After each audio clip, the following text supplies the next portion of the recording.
அஸ்ஸலாமு அலைக்கும். நான் உங்கள் ஷிஃபா குக்கிங்லேருந்து பேசுகிறேன். இன்றைக்கி நம்ம என்ன ரெசிபி பார்க்க போகிறோன்னா, என்னோடய ஸ்டைலில் ஒரு வெண்டைக்காய் பொரியல்.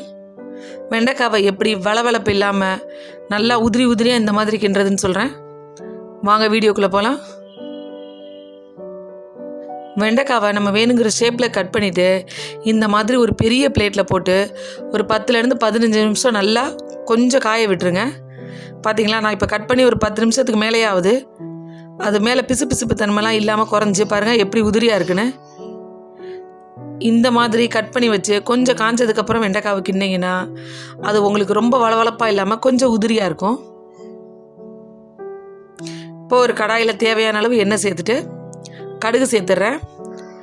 கடுகு பொரிஞ்ச உடனே ஒரு 2 ஸ்பூன் கடலைப்பருப்பு சேர்த்துக்கிறேன். இந்த கடலைப்பருப்பும் கொஞ்சம் பொரிஞ்சிருச்சு. இப்போ ஒரு 1/2 ஸ்பூன் ஜீரகம் சேர்த்துருக்கேன்.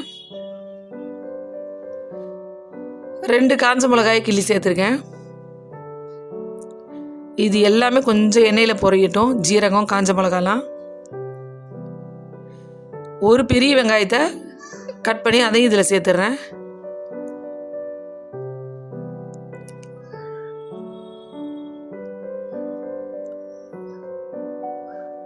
இதோட 10 பல்லு பூண்டை தட்டி வச்சுருக்கேன். அந்த தட்டி வச்ச பூண்டை இதில் சேர்த்துக்கிறேன்.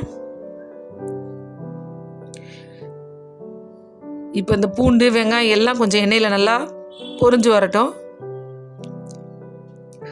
காய்கறிக்கு வந்து எப்போவுமே அதோட தாளிப்பு தான் ரொம்ப முக்கியம். அதனால் அடுப்பை வந்து நல்ல லோ ஃப்ளேமில் வச்சு அந்த கடுகு, அதுக்கப்புறம் போட்ட கடலைப்பருப்பு, காஞ்ச மிளகா, இப்போ நம்ம போட்ட பூண்டு வரைக்கும் எல்லாத்தையும் பொறுமையாக நல்லா பொரிய விடுங்க.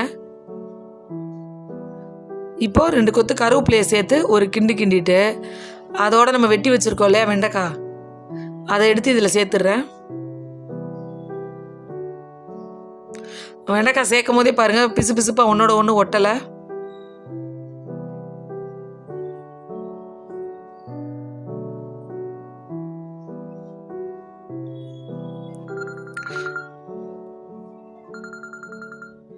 இப்போ இதில் ஒரு 1/4 ஸ்பூன் மஞ்சத்தூள் சேர்த்துக்கிறேன்.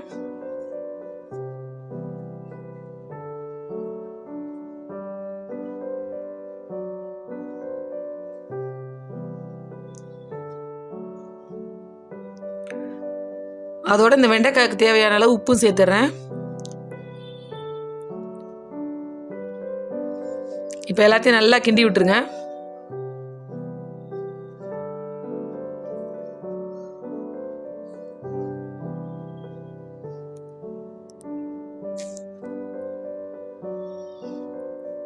வெண்டைக்காய் வேக வைக்கும் போது எப்போவுமே மூடி வைக்கக்கூடாது. அதே மாதிரி அடுப்பை வந்து லோ ஃப்ளேம்லேயும் வைக்கக்கூடாது. நல்லா ஹை ஃப்ளேமில் வச்சு வெண்டைக்காவை மூடி வைக்காமல் கிண்டணும். இப்போ பார்த்தாலே உங்களுக்கு தெரியும் வெண்டைக்காய் பார்த்தீங்களா ஒன்றோட ஒன்று ஒட்டாமல் நல்லா உதிரியாக தான் வருது. அந்த பிசுப்பு தன்மையே இல்லை பாருங்கள்.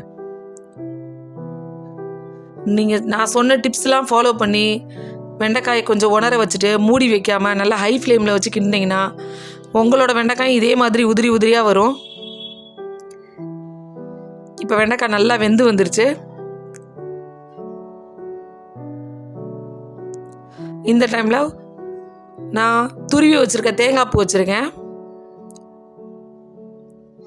அதை இப்போ இதில் சேர்க்க போகிறேன்.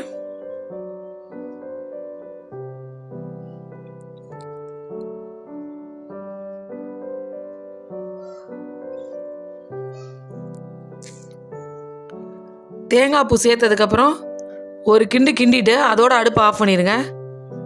தேங்காய் பூ சேர்த்ததுக்கப்புறம் எப்போவுமே ரொம்ப நேரம் அடுப்பில் வைக்கக்கூடாது. அவ்வளவுதான், ஒரு சூப்பரான ரொம்ப டேஸ்டியான வெண்டைக்காய் பொரியல். இந்த மாதிரி நீங்கள் ட்ரை பண்ணி பார்த்தீங்கன்னா வெண்டைக்காய் சாப்பிடாதவங்க கூட சாப்பிடுவாங்க. என்னோட இந்த ரெசிபி உங்களுக்கு பிடிச்சிருந்துச்சுன்னா என்னோடய சேனலை லைக் பண்ணுங்கள், ஷேர் பண்ணுங்கள், சப்ஸ்கிரைப் பண்ணுங்கள். மறந்துடாமல் பெல் ஐக்கானை கிளிக் பண்ணுங்கள். அப்போ தான் நான் போடுற புது வீடியோஸ்லாம் உங்களுக்கு நோட்டிஃபிகேஷனில் வரும். சூப்பர், சப்ஸ்கிரைப் பண்ணுங்க. தேங்க்யூ.